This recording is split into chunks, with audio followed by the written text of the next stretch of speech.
Hola, bienvenidos a este podcast donde trataremos de poner nuestros ojos en Cristo. Continuamos con nuestro estudio sobre la salvación, este hermoso plan que Dios ideó para salvar al hombre y así revelarse para manifestar su gloria. Hoy hablaremos de otro tema hermoso dentro de esta serie, que es la reconciliación con nuestro Creador. Vamos a leer primeramente dos pasajes. Primero, Romanos 5, 9 al 11, que dice: Pues mucho más, estando ya justificados en su sangre, por él seremos salvos de la ira. Porque si siendo enemigos fuimos reconciliados con Dios por la muerte de su Hijo, mucho más, estando reconciliados, seremos salvos por su vida. Y no solo esto, sino que también nos gloriamos en Dios por el Señor nuestro, Jesucristo, por quien hemos recibido ahora la reconciliación. Y después leamos Colosenses 1, 29 al 22, que dice: Y a vosotros también, que erais en otro tiempo extraños y enemigos en vuestra mente, haciendo malas obras, ahora os ha reconciliado en su cuerpo de carne, por medio de la muerte, para presentaros santos y sin mancha e irreprensibles delante de él. Cuando hablamos de la salvación, lo que la gente se suele imaginar es ir al cielo. Ante esto surge la duda de por qué una persona puede ir allí o no. La mayoría de las religiones hablan de obras. En el catolicismo están los sacramentos, en el judaísmo la ley, en el islam los 5 pilares, etc. Además, debes ser una buena persona. Por otro lado, para ir al infierno, todos coinciden en que siendo una mala persona ya está, aunque igualmente también es dependiente. Por ejemplo, en el catolicismo está el purgatorio, donde debes expiar tus pecados. O en el islam, si Alá en ese momento no te quiere dejar entrar, por más que cumpliste con todo, igualmente no entrarás al paraíso. Sin embargo, el cristianismo es diferente, y eso es lo que veremos hoy.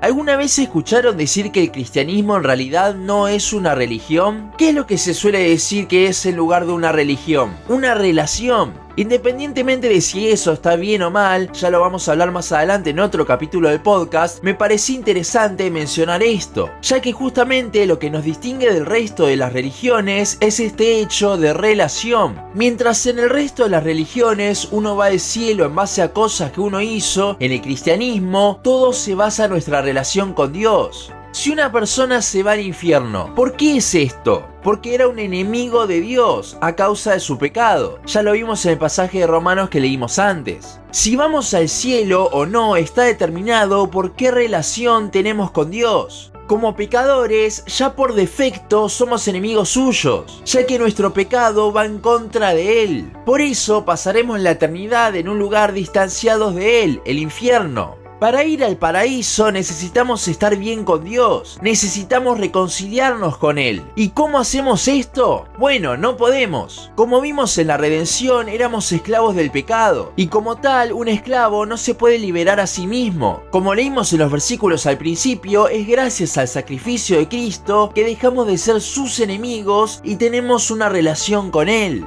¿Cómo es que nos reconciliamos con Dios? Como dijimos bien, es por medio de Cristo, pero esto es muchísimo más profundo de lo que pensamos. La redención hace que seamos libres del pecado, por lo cual la barrera que había entre Dios y nosotros ya no está. Sin embargo, ¿alcanza que no esté la barrera para tener una relación? Bueno, déjenme ilustrarlo de la siguiente forma. En el año 1961 se construyó el muro de Berlín. Este separaba la Berlín occidental de la oriental. Básicamente el capitalismo del comunismo, aunque no vamos a hablar de política. Muchas familias quedaron totalmente divididas, ya que algunos quedaron del este y otros del oeste, y no se podía cruzar. Sin embargo, en 1989 el muro fue derribado. Claramente en ese momento las familias se reunieron y celebraron. Pero ¿qué pasó con las personas que ni siquiera se conocían, que vivían de lados opuestos? ¿Acaso que el muro haya sido derribado formó una relación entre dos completos desconocidos? No. Entonces, no solo era necesario que la barrera ya no esté.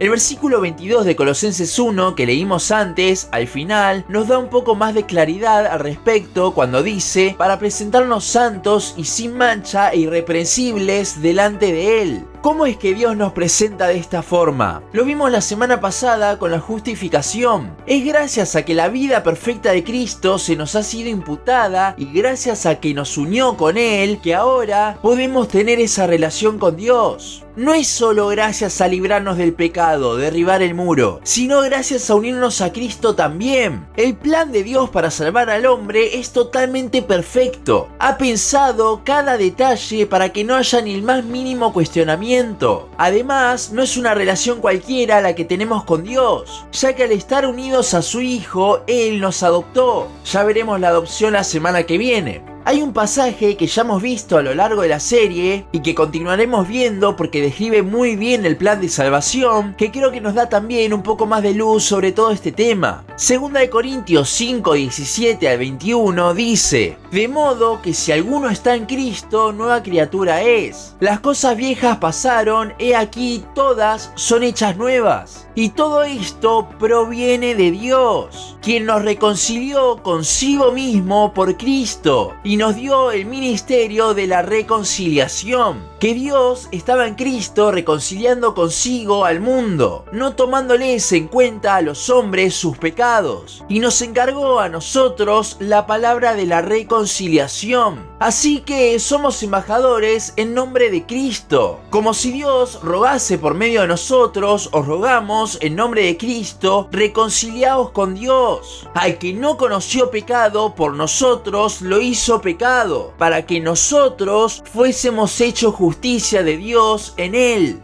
Este pasaje habla primero de la regeneración, versículo 17, la cual afirma que solo fue posible gracias al perdón de nuestros pecados por medio de la expiación, versículo 19, y que gracias a Cristo nos reconcilió con Dios. En el versículo 21 podemos ver la doble imputación de la cual ya hablamos. Y es gracias a esa justicia que se nos es dada, la de Cristo, que ahora estamos reconciliados con Dios. Es hermoso que a la evangelización la llame el ministerio de la reconciliación, ya que es eso. Exhortar a reconciliarse con Dios es predicar que somos pecadores, que reconocemos que necesitamos a Cristo para reconciliarnos y confiamos en esa doble imputación para la misma. Tanto que mis pecados son perdonados en Cristo como que ahora soy declarado justo gracias a la vida perfecta de Cristo en mí.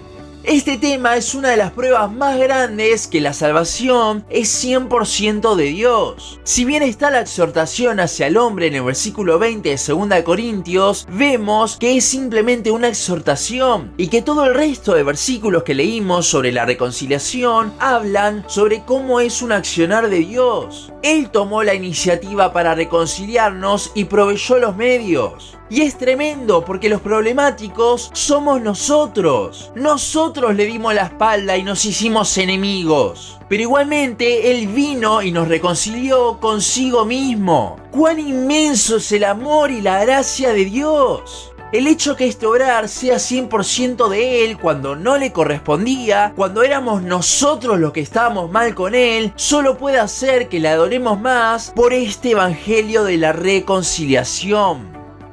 Hasta aquí nuestro capítulo de hoy. Seguinos en Instagram, Facebook, YouTube y Spotify. En todas nos encontrás como Los Ojos en Cristo. También seguinos en losojosencristo.blogspot.com para leer el resto de nuestros blogs. Nos vemos en la siguiente ocasión.